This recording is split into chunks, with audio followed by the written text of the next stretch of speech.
L'activité que nous venons de mener fait partie de mon programme, c'est-à-dire la synergie pour la prévention des violences électorales, et projet financé par USAID via IFES. Donc aujourd'hui nous sommes réunis pour faire le bilan. En principe ça devait être un bilan, mais en fin de compte c'est un bilan à mi-parcours, puisqu'il y a des perspectives. Donc nous avons travaillé chacun dans son coin, si je peux m'exprimer ainsi, et nous avons développé et mis en œuvre les activités au niveau de Ziguinchor, au niveau de Saint-Louis et au niveau de Dakar. Aujourd'hui, c'est d'amener l'ensemble de ces acteurs-là ensemble, nous puissions faire le bilan et voir ce qui a marché, ce qui n'a pas marché, du moment où le partenaire nous a approché pour d'éventuelles activités d'extension. Pour nous, c'est un succès cette rencontre parce que ça a permis de choisir dans un premier temps les ambassadeurs de paix au niveau de chaque région. Ils étaient plus nombreux, mais au final, ils sont 10 par région, reconnus comme tels. Ils sont des ambassadeurs de paix pour la non-violence électorale au Sénégal. Donc ça, c'est le premier aspect. Le deuxième aspect, c'est les mettre ensemble. Comme je le disais, ceux de Ziguinchor ont évolué à Ziguinchor, Saint-Louis a évolué à Saint-Louis, Dakar aussi a évolué à Dakar. Donc aujourd'hui, les trans sont arrivés au niveau de Gouré Institute pour échanger, partage d'expériences et surtout faire le bilan de l'ensemble des activités qu'ils ont eu à faire. Donc pour nous, c'est une étape importante. Ça les met, ils sont ensemble pour le futur. Donc nous avons des perspectives.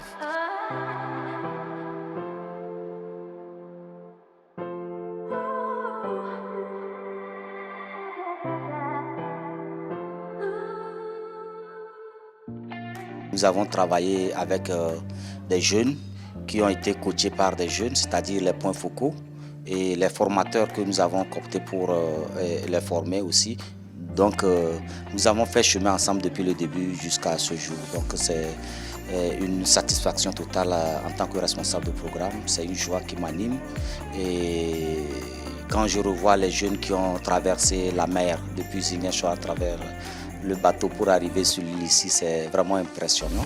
Quand je vois les jeunes de Saint-Louis prendre les véhicules de transport en commun pour arriver jusqu'à l'île ici, c'est vraiment impressionnant. Donc je reste toujours confiant que ces jeunes que nous avons formés vont impacter leur communauté à partir de l'université, leur communauté à travers où ils vont résider et pourquoi pas les leaders de demain, justement pour qu'ils se sentent ou bien qu'ils prennent le manteau de leader. Et la phase d'extension, nous l'avons dénommée Académie de leadership des jeunes pour la paix. Donc nous allons les inculquer les notions de leadership tout en continuant sur les thématiques comme droits de l'homme, démocratie, bonne gouvernance, état de droit et autres.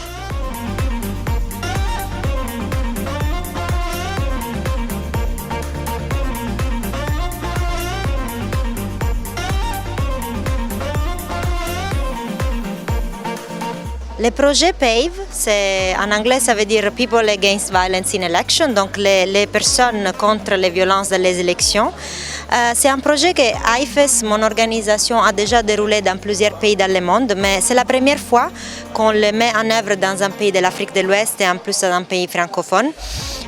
On a déjà déroulé ça avec des universités, mais le Sénégal c'est la première fois où on a essayé de trouver des étudiants qui viennent de différents horizons. On a des étudiants qui sont en mathématiques, en géographie, en langue étrangère, en sciences politiques, donc de différents backgrounds qui servent à mettre ensemble tous les étudiants pour la consolidation de la paix.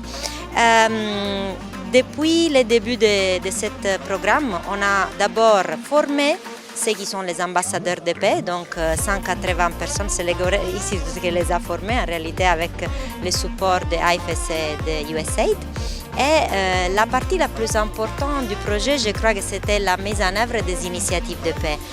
On a vu plusieurs exemples avec des matchs de football à Ziguinchor et à Saint-Louis, des débats d'art oratoire à Dakar qui ont permis la consolidation de la paix dans une période qui était un peu compliquée au Sénégal avant les élections et qui a permis après d'avoir un contexte électoral paisible. Aujourd'hui, je crois que l'atelier de capitalisation, c'est une activité très très importante parce que ça permet de mettre déjà tous les étudiants ensemble, qu'ils puissent échanger entre eux des défis qu'ils ont rencontrés, mais aussi des bonnes pratiques, des leçons apprises et de pouvoir capitaliser justement leurs expériences. C'est aussi une bonne occasion parce que ça va donner l'opportunité de remettre des prix, des récompenses à ces étudiants qui se sont engagés et qui étaient tellement motivés dans l'organisation de ces initiatives de paix pour la consolidation de cet environnement paisible dans leurs universités et ailleurs aussi dans les communautés de leur village, de leur zone.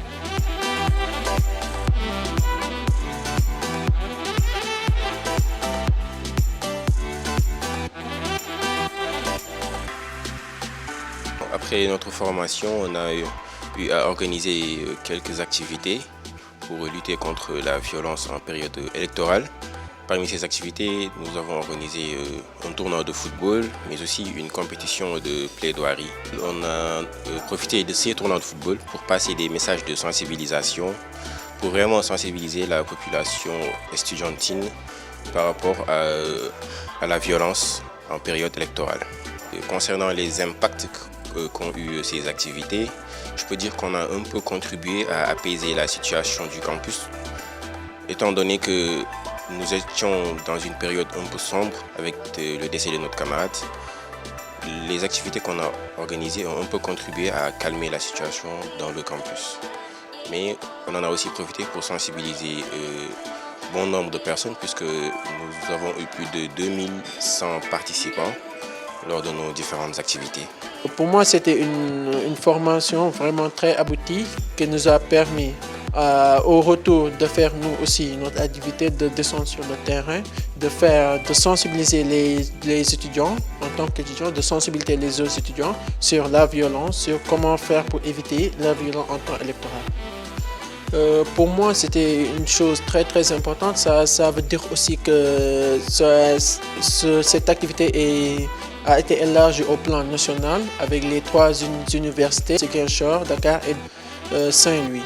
Et que ça montre aussi que on a été bien formés parce qu'on parlait tous presque des mêmes idées et tout le monde a pu faire au moins une activité au sein même de leur université et que on a montré qu'on a bien assimilé ce que nous avons appris et qu'on a pu redistribuer ça au niveau de chaque université et que ça a été bien pris par les étudiants. Car, comme on peut voir, les élections se sont bien passées et sans couac ni rien. Durant 3 jours, nous avons eu à organiser 2 activités, notamment des matchs de football afin de mobiliser les étudiants des différents villages lors de différents tournois. Et aussi, on a également organisé une compétition de plaidoirie. Tout sur cet aspect de synergie citoyenne et de lutte contre les violences électorales. On a remarqué qu'après cela, on tendait directement vers les élections. Donc les étudiants étaient bien préparés, bien sensibilisés pour aller voter en paix. Et alhamdoulilah, on a remarqué que tout s'est bien passé.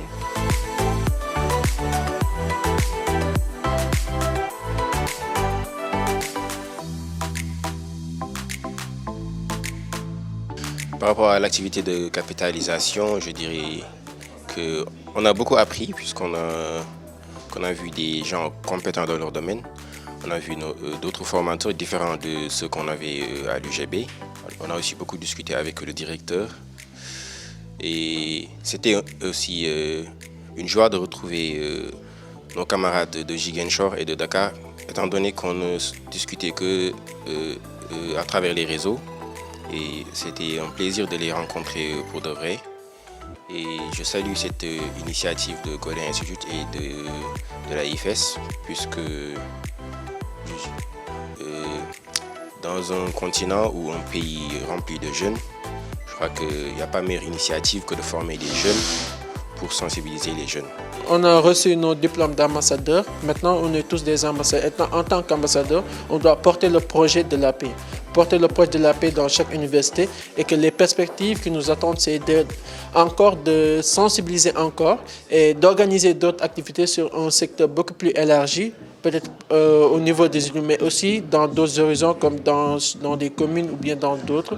Et aussi descendre sur le terrain, de montrer que rien ne vaut la paix et que sans la paix, on ne peut pas passer à un développement comme on le veut au Sénégal. C'est vraiment un honneur pour nous d'être parmi les ambassadeurs de la paix. C'est une fierté de représenter notre université. On a vraiment beaucoup appris aujourd'hui. On a appris du directeur, de la directrice de IFES, des différents ambassadeurs. C'est un honneur également de faire leur connaissance et nous réjouissons de pouvoir travailler avec eux davantage dans les jours à venir.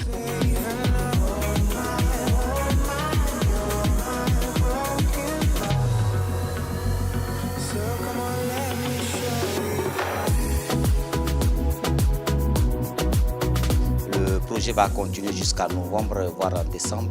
Et aussi, en tant que chargé de programme, j'ai soumis à leur attention les activités planifiées et ils ont eu à donner des suggestions que nous allons prendre en compte pour la mise en œuvre de cette phase d'extension.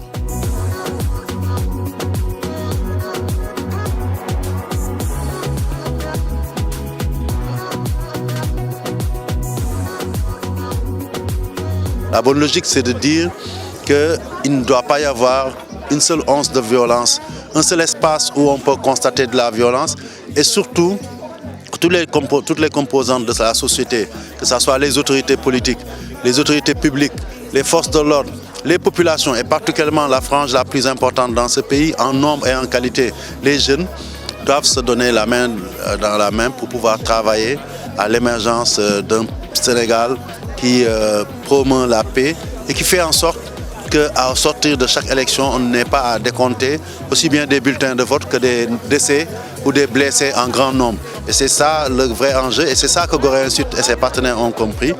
Et pour ce faire, ils se sont adressés aux jeunes et aux étudiants qui ont suivi cette voie, qui ont fait un travail.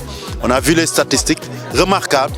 Et aujourd'hui, je pense que si cette action-là est pérennisée dans le temps, on peut nourrir l'espoir pour les prochaines élections à venir, qu'elles soient législatives, présidentielles ou municipales, d'avoir des élections apaisées. Et j'ai mis aussi l'accent sur le fait que ce projet n'est pas dirigé vers les jeunes, mais ce sont les jeunes et les étudiants qui le portent. Donc ça nous donne plus de garanties de réussite parce que le projet, dans sa version Wolof, s'appelle Jàmm ak Ndaw ñi. Et je dis que dans un pays, si les jeunes ont la paix et si les jeunes portent la paix, le pays lui-même est en paix. Et c'est pour ça qu'on nourrit des espoirs très forts que cette initiative va se pérenniser, va faire tache d'huile, va s'étendre aux autres universités, aussi bien publiques que privées dans le Sénégal, mais aussi à l'ensemble de la jeunesse qui sera porteuse de cette action et qu'avec l'aide des autorités centrales, déconcentrées ou décentralisées, qu'on puisse mettre en contact les différents protagonistes des différents conflits et qu'on fasse comprendre qu'aux forces de sécurité comme aux populations et aux jeunes qui fondent eux-mêmes le même noyau qui nourrit ce pays-là, qui nourrit cette nation-là et qu'à la limite, ils cherchent les mêmes objectifs et très souvent, c'est les enjeux politiques qui les opposent alors qu'en réalité, ils devraient être des alliés et c'est ce que vous êtes en train de promouvoir et je voudrais donc féliciter encore une fois Gorée Institute pour ce travail remarquable qui au fil des ans a pris place, qui a fait aujourd'hui que vous occupez une place de choix dans la promotion des valeurs démocratiques, des valeurs de paix, des valeurs de tolérance et de non-violence dans notre pays, mais aussi au-delà, dans notre continent et dans le monde.